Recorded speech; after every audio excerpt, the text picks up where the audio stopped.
কলিয়াবৰৰ হাতীমূৰাত প্ৰাণৰ শিল্পী জুবিন গাৰ্গৰ উপজাতিৰ উদযাপন আৰু প্ৰতিমূৰ্তি উন্মোচন।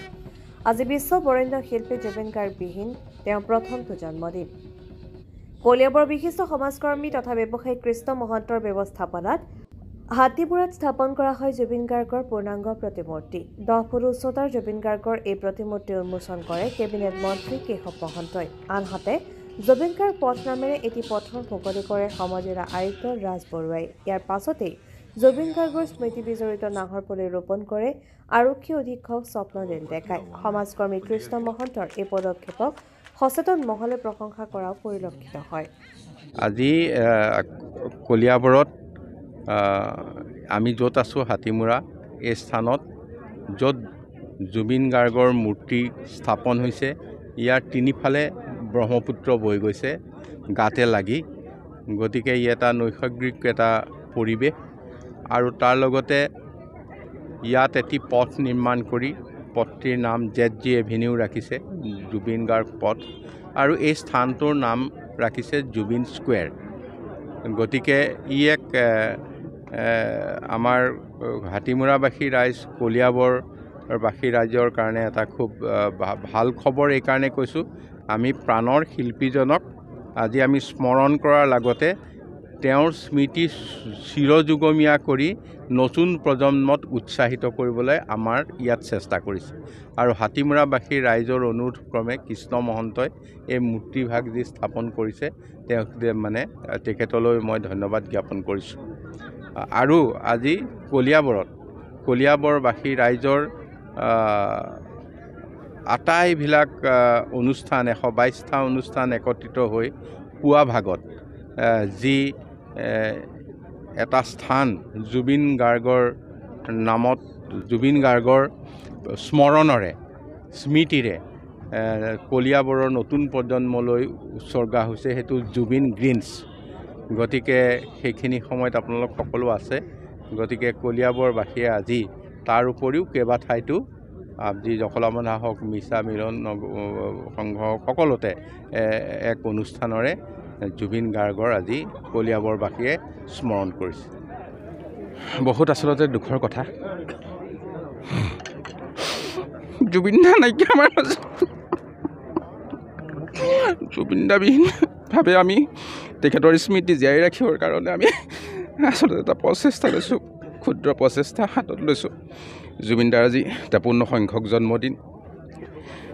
আমি তেখেতৰ স্মৃতি জীয়াই ৰাখিবৰ কাৰণে কলিয়াবৰত হাতীমূৰাবাসী ৰাইজৰ উদ্যোগত, কলিয়াবৰ ৰাইজৰ আশীৰ্বাদত আমি এটি তেখেতৰ পূৰ্ণাংগ প্ৰতিমূৰ্তি আমি আজি ইয়াতে স্থাপন কৰিছোঁ। আচলতে মই শোকত ভাগি গৈছোঁ, কথা ক'বলৈ মোৰ খুব টান লাগিছে। তথাপি জুবিন দাৰ য'তে থাকক, জুবিন দাৰ আত্মাই চিৰশান্তি লাভ কৰক। জুবিন দাৰ মৃত্যুৰ যি ৰহস্য, আমাৰ মাননীয় মুখ্যমন্ত্ৰী ডাঙৰীয়া, তেখেত অসমৰ অতি দক্ষ আৰু বিজ্ঞ এজন মুখ্যমন্ত্ৰী। তেখেতৰ জৰিয়তে আমি বিশ্বাসী যে অসমবাসীয়ে ন্যায় পাব, তেখেতে আমাক ন্যায় দিব।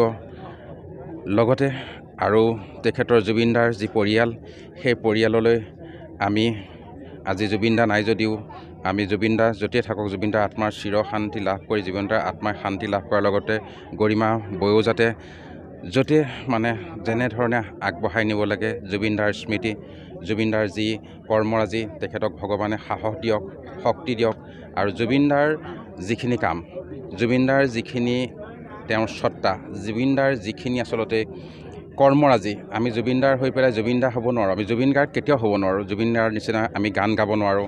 কিন্তু আমি জুবিন দাৰ যিখিনি কৰ্মৰাজি, সমাজৰ প্ৰতি দায়বদ্ধতা, আজি যিখন ছ'চাইটিৰ প্ৰতি তেওঁৰ যিটো দায়বদ্ধতা আছে, সেই গোটেইখিনি আমি জীয়াই ৰাখিবলৈ চেষ্টা কৰিম যিমানখিনি পাৰোঁ। তেখেতে যেনেকৈ আৰ্তনাদজনক অসহায় ব্যক্তিজনক তেখেতৰ ওচৰলৈ গ'লে যিটো সহায় পায়, তেখেতৰ যিখিনি সহায় কৰে ৰাইজক, সেই গোটেই কথাখিনিৰ কাৰণে আমি ভাবিছোঁ আমি একো কৰিব নোৱাৰিলোঁ, জুবিন দাৰ সেই প্ৰচেষ্টাটো জীয়াই ৰাখিম বুলি এটা সংকল্প লৈছোঁ আজি এই জুবিন দাৰ প্ৰতিমূৰ্তিৰ স্থানতে। সেই উদ্দেশ্যৰে আমি এটা কথা ভাবিছোঁ যে জুবিন দাৰ যি কাম, যি শিল্পৰ সৃষ্টি, সেই সৃষ্টি আমি কেনেধৰণে জীয়াই ৰাখিম, কেনেধৰণে জুবিন দাৰ গোটেই কথা বতৰাবিলাক আগুৱাই নিম। আমি ভাবিছোঁ যে আমাৰ পৰিয়ালৰ তৰফৰ পৰা 2026 চনৰ পৰা আৰম্ভ কৰি এটি আমাৰ কলিয়াবৰ অঞ্চলৰ যিসকল শিল্পী আছে সেই শিল্পীসকলক যদি তেখেতসকলৰ কিবা বিশেষ প্ৰয়োজন হয়, কিবা ৰোগ ব্যাধি বা তেখেতসকলৰ কিবা অসহায় বা সহায়ৰ প্ৰয়োজন হয়, তে আমি ভাবিছোঁ যে অহা 2026 চনৰ পৰাই জুবিনদাৰ নামত আমি তেখেতসকলৰ কমচে কম 4 পৰা 5জন ব্যক্তিক বছৰি মানে এককালীনভাৱে 4-5জন ব্যক্তিৰ ভিতৰত আমি এটা কথা ভাবিছোঁ যে জুবিনদাৰ স্মৃতিটো জীয়াই ৰাখিবৰ কাৰণে তেখেতসকলক আমি এটা আৰ্থিক সহায় আগবঢ়াম। সেই আৰ্থিক সহায়খিনি হৈছোঁ গোটেই বছৰটোত 4-5জন ব্যক্তিৰ ভিতৰত আৰু কলিয়াবৰ সমজিলাৰ ভিতৰৰ তেনেকুৱা ব্যক্তি যাক আমাৰ সহায়ৰ প্ৰয়োজন, আৰ্থিক সহায়ৰ, আমি 1 লাখ টকা এটা আগবঢ়াম বুলি ভাবিছোঁ। তেখেতসকলৰ চিকিৎসাজনিত কথাত বা তেখেতসকলৰ পৰিয়ালৰ কিবা সহায়ৰ কথাত এইটো ভাবিছোঁ যে জুবিনদাই তেনেকুৱা কামখিনি কৰি ৰাখিছিলে। জুবিনদাৰ তেনেকুৱা অলেখ কাম কৰিছিলে, অযুত কাম কৰিছিলে, যিখিনি আমি কৰিবলৈ আমাৰ সম্ভৱ নহয়। আমি ভাবিছোঁ যে জুবিনদাৰ হৈ আমি কি কৰিম, জুবিনদাৰ আমি কৰ্মৰাজি কেনেকৈ জীয়াই ৰাখিম, জুবিনদাক আমি কেনেকৈ মনত ৰাখিম। জুবিনদাৰতো আমি গান শুনিছোঁ, গান গাইছোঁ, আমি এটা প্ৰতিমূৰ্তি ইয়াতে আজি স্থাপন কৰিছোঁ আৰু উন্মোচিত কৰিছোঁ।